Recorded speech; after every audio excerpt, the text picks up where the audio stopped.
দর্শক, আমাদের সাথে স্টুডিওতে যুক্ত হয়েছেন বৈষম্য বিরোধী ছাত্র আন্দোলনের কেন্দ্রীয় সমন্বয়ক নাজমুল হাসান। নাজমুল হাসান, আপনাকে স্বাগত নিউজ 24 এর স্টুডিওতে।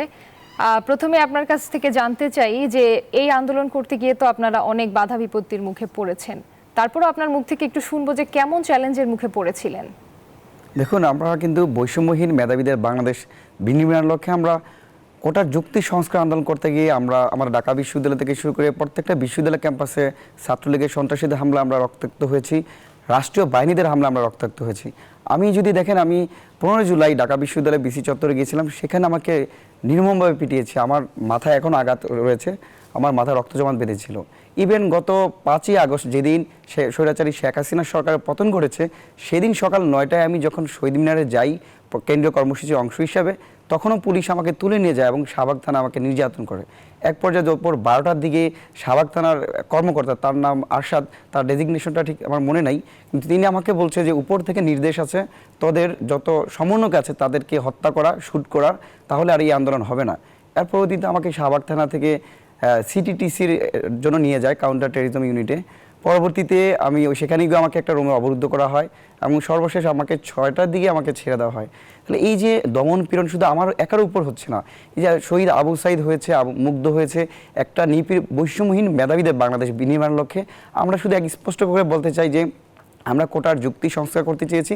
আমরা মনে করছি এই যুক্তি সংস্কার করতে এসে বাংলাদেশের পরতে পরতে দুর্নীতি, অনিয়ম, অপরাজনীতি চলছে। এই অপরাজনীতি থেকেও বাংলাদেশকে মুক্ত করতে হবে, একটা নিরাপদ বাংলাদেশ তৈরি করতে হবে, একটি বাসযোগ্য বাংলাদেশ তৈরি করতে হলে আমাদের ছাত্রদেরকে এগিয়ে আসতে হবে।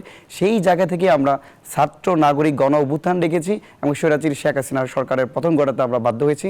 উক্ত কর্মসূচিতে আপনারা দেখেছেন কৃষক, শ্রমিক, মেহনতি মানুষ, আইনজীবী, ব্যারিস্টার, শিক্ষক, বুদ্ধিজীবী থেকে শুরু করে সকল শ্রেণী পেশার মানুষ কিন্তু ধর্মমত নির্বিশেষে গত 16 বছর যে একটা স্বৈরাচারী শেখ হাসিনার সরকার বাংলাদেশে ছিল, তার বিরুদ্ধে কিন্তু ঐক্যবদ্ধভাবে তাকে উৎখাত করা হয়েছে। জি নাজমুল, আপনি যেমনটি বলছিলেন যে গণতান্ত্রিক একটি দেশের প্রত্যাশা করছেন আপনারা, এখন আপনারা কেমন রাষ্ট্র দেখতে চান? এখন আমরা এমন একটা বাংলাদেশ দেখতে চাই যেই বাংলাদেশে একটা প্রত্যন্ত অঞ্চলের মানুষও তার স্বাস্থ্যসেবা পাবে, এমন একটা বাংলাদেশ আমরা নির্মাণ করতে চাই যেখানে বিচারকদের একটা স্বাধীনতা থাকবে।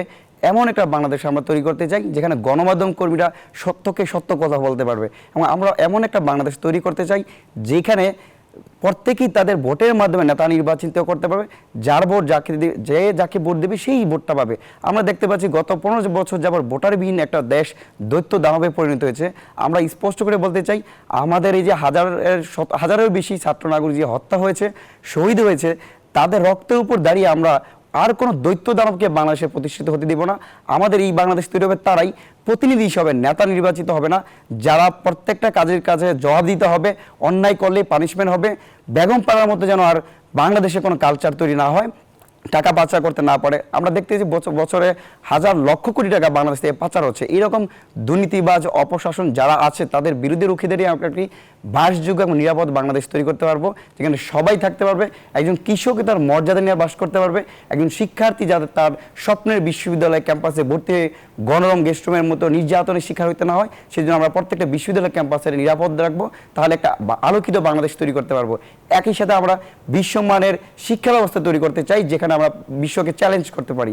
বর্তমানে শেখ হাসিনার সরকার সেগুলো আমার প্রত্যেকটা সেক্টর ধ্বংস করে দিয়েছে।